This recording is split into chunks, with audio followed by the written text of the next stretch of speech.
bloco. No terceiro bloco, iremos analisar as questões de exame de ordem anteriores.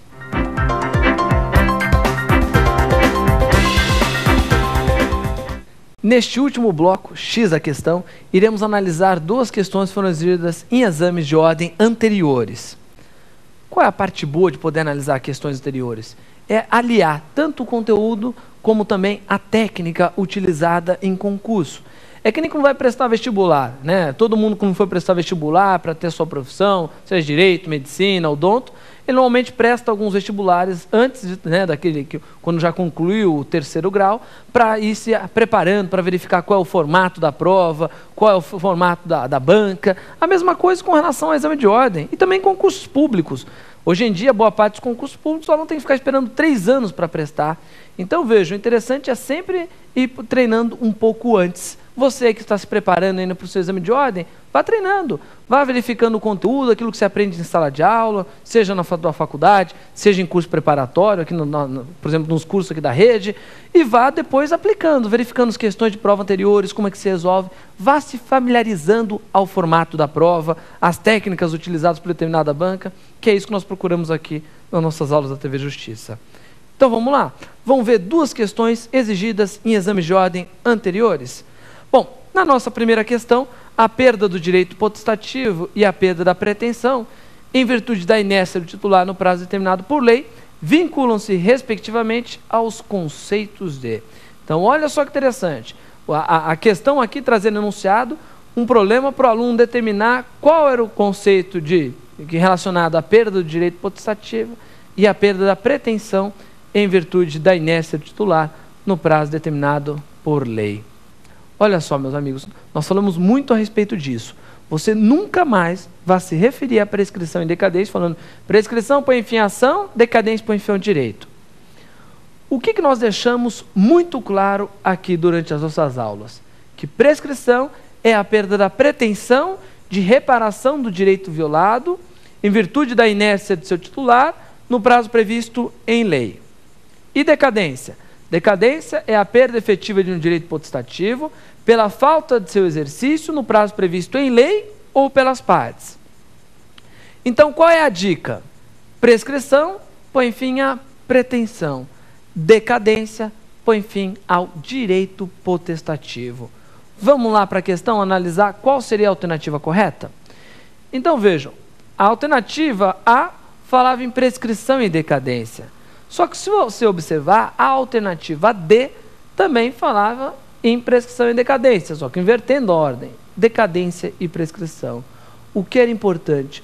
O aluno prestar atenção não só nos conceitos atuais de prescrição e decadência, como também prestar atenção na ordem do enunciado. Olha, é uma técnica que a gente chama de técnica de pegadinha. Pega o aluno fala, poxa, eu já aprendi isso na faculdade, o professor falou sobre a perda do direito potestativo e a perda da pretensão, isso daí é decadência e prescrição, né? A pessoa pensa, viu a alternativa A, muitos alunos vão lá e fazem o quê? Assinalam correndo a alternativa A. Cuidado, não é a alternativa A, porque a alternativa A altera a sequência.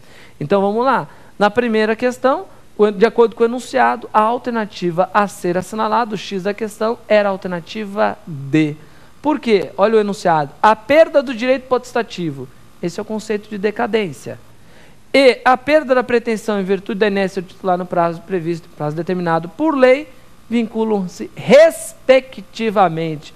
Olha o que era a pegadinha aí, ó, aos conceitos de decadência e prescrição. Então, o X da questão era a alternativa D de dado. Vamos só passar pelas outras rapidamente? A alternativa A estava com a ordem invertida, prescrição e decadência, por isso é que estava assinalado errado. Por que eles têm o hábito de colocar uma alternativa errada como a primeira alternativa? Porque é a tendência dos alunos, dos concursantes, de assinalar logo o que vem pela frente. Na pressa, na correria, vai lá, já estudei isso aqui é prescrição e decadência, assinala a primeira alternativa. Não era. Normalmente a primeira alternativa é uma alternativa que traz alguma solução equivocada, mas uma solução que lhe lembra alguma coisa para ver se você escorrega na questão. Então, a alternativa A, por estar invertida a ordem, está errada. A alternativa bola fala dos conceitos de omissão e ato ilícito? Não. É certo que, né, na decadência, se a pessoa não exerceu o seu direito potestativo, ficou omisso, ele vai perder esse direito. Só que não se confunde os conceitos de ação e omissão, de conduta comissiva e omissiva, com os conceitos de prescrição e decadência. De certa forma, tanto na prescrição quanto na decadência, eu tenho uma não ação, eu tenho uma omissão por parte da pessoa, titular do direito, ok? Seja potestativo ou subjetivo patrimonial. E falava a alternativa bola ainda, em ato ilícito. Não. O conceito de ato ilícito é aquele ato que é contrário ao ordenamento jurídico, ou seja, contrário à lei, à moral, à ordem pública e aos bons costumes. Não tem nada a ver em si, conceitualmente, com a prescrição ou com a decadência. É óbvio que o prazo para eu reclamar uma indenização pela prática de ato ilícito é um prazo de prescrição, mas o conceito de prescrição não se confunde com o conceito de ato ilícito. Ok? E a alternativa C falava em ação e omissão. E não tem nada, absolutamente nada a ver com os conceitos de prescrição e decadência. Portanto, nessa primeira questão, a alternativa correta era efetivamente a alternativa D. Ok? Vamos à próxima? Na outra questão, pedia para assinalar a alternativa correta. Ok? Então, uma questão aí que foi montada com problemas da CESP. A alternativa A dizia o seguinte: são exemplos de prazo de decadência. Então, a gente tem que analisar se todas as hipóteses previstas aí nessa alternativa A são realmente prazos de decadência. Primeiro prazo: o de 4 anos para anulação do negócio jurídico viciado por dolo. Meus amigos, a gente falou várias vezes a respeito disso aqui em sala de aula. Não pode errar esse ponto aqui, ó. Falou em prazos para reclamar de vícios do negócio jurídico, sejam eles vícios da vontade, do consentimento, como também no caso de vício social, na fraude contra credores, são prazos de decadência. Prazos são prazos de 4 anos, que em regra você vai contar a partir de que momento? Em regra, a partir da celebração do negócio jurídico. Então é importante, quando saber o prazo, é saber a partir de que momento que ele é contado. Então olha só que bacana. No caso de erro, de dolo, de estado de perigo, de lesão e de fraude contra credores, eu tenho prazo de 4 anos a partir da celebração do negócio jurídico. A exceção fica por conta de quem? Fica por conta da coação, que também tem prazo de 4 anos para que o negócio seja anulado, mas o prazo é contado a partir do dia em que cessar a coação. Ok? Então, a primeira alternativa estava correta. No comecinho aí. Então, de 4 anos para anulação do negócio jurídico viciado por dolo. Até aqui está correto, artigo 178 do Código Civil. O prazo de 30 dias para o adquirente de coisa móvel reclamar de vício de fácil constatação. Opa, já vimos isso aqui também.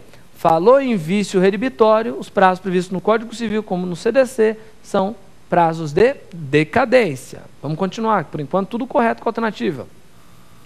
O de 2 anos para cobrar dívida de alimentos vencida e não paga. Cuidado, meus amigos. Prazo de 2 anos para cobrar dívida de alimentos vencida e não paga, essa dívida é um prazo de prescrição. Artigo 206 do Código Civil, parágrafo 2º. Aliás, a questão dos alimentos é, sem dúvida alguma, uma das questões mais polêmicas que o aluno pode se deparar com relação a prazo. Cuidado! Não existe prazo para se pleitear alimentos. O direito a alimentos é um direito imprescritível. Agora, cuidado. Se você já cobrou o direito a alimentos de uma pessoa, que pode ser pedido com relação, por exemplo, a parentesco, a qualquer momento da sua vida. Pedir alimento para os pais, para os filhos, para o neto, para os avós, a qualquer momento da sua vida, não importa a idade, mas você cobrou. E essa pessoa foi condenada a pagar e não está pagando, você tem que entrar com uma outra ação. Não é a ação de alimentos. A ação de alimentos é imprescritível. É para a pessoa ser condenada. Agora, se a pessoa foi condenada e não está pagando, você vai entrar com a ação de execução de alimentos. A ação de execução de alimentos, essa ação tem um prazo, essa pretensão exercida através dessa ação, tem um prazo de prescrição de 2 anos. Cuidado. A alternativa A, então, ela está incorreta, porque ela falava que todos os prazos eram de decadência. Os 2 primeiros, sim.